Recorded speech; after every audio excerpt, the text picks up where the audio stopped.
Albert Einstein once said, everybody's a genius. But if you judge a fish by its ability to climb a tree, it will live its whole life believing that it is stupid.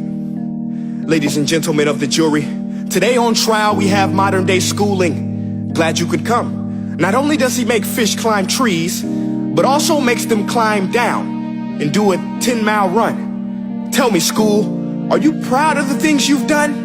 Turning millions of people into robots, do you find that fun? Do you realize how many kids relate to that fish? Swimming upstream in class, never finding their gifts, thinking they are stupid, believing they are useless? Well, the time has come, no more excuses. I call school to the stand and accuse him of killing creativity, individuality, and being intellectually abusive. He's an ancient institution that has outlived his usage. So, Your Honor, this concludes my opening statement, and if I may present the evidence of my case, I will prove it. Proceed. Exhibit A. Here's a modern day phone. Recognize it? Here's a phone from 150 years ago. Big difference, right? Stay with me. Here's a car from today, and here's a car from 150 years ago. Big difference, right? Well, get this. Here's a classroom of today, and here's a class we used 150 years ago. Now ain't that a shame? In literally more than a century, nothing has changed. Yet you claim to prepare students for the future? But with evidence like that, I must ask, do you prepare students for the future or the past?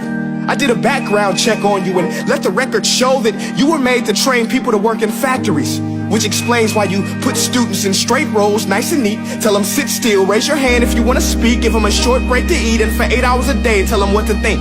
Oh, and make them compete to get an A letter which determines product quality, hence grade A of meat. I get it. Back then, times were different. We all have a past. I myself am no Gandhi. But today, we don't need to make robot zombies. The world has progressed. And now we need people who think creatively, innovatively, critically, independently, with the ability to connect. See, every scientist will tell you that no two brains are the same. And every parent with 2 or more children will confirm that claim.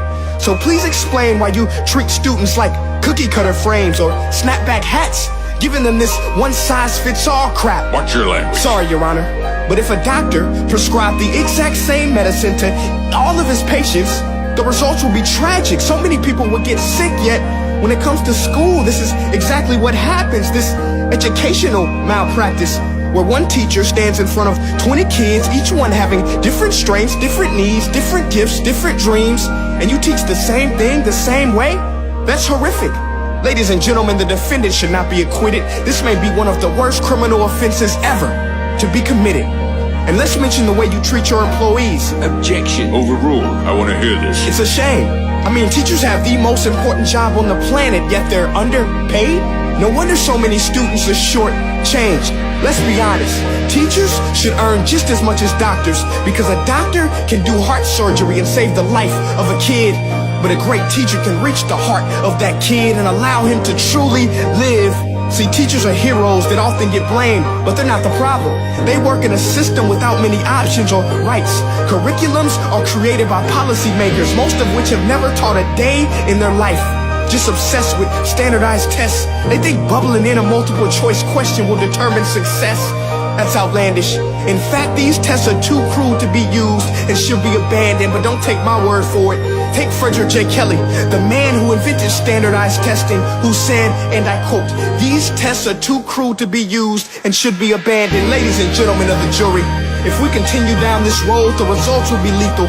I don't have much faith in school, but I do have faith in people.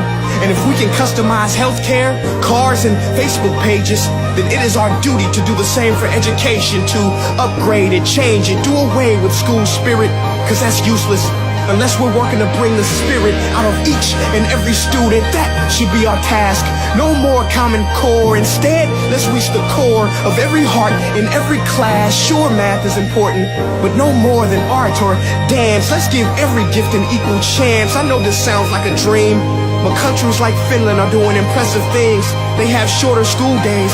Teachers make a decent wage. Homework is non-existent, and they focus on collaboration instead of competition. But here's the kicker, boys and girls. Their educational system outperforms every other country in the world.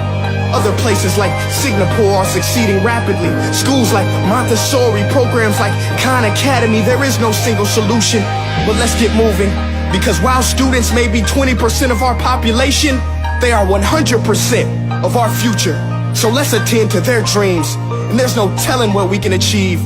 This is a world in which I believe, a world where fish are no longer forced to climb trees. I'll rest my case.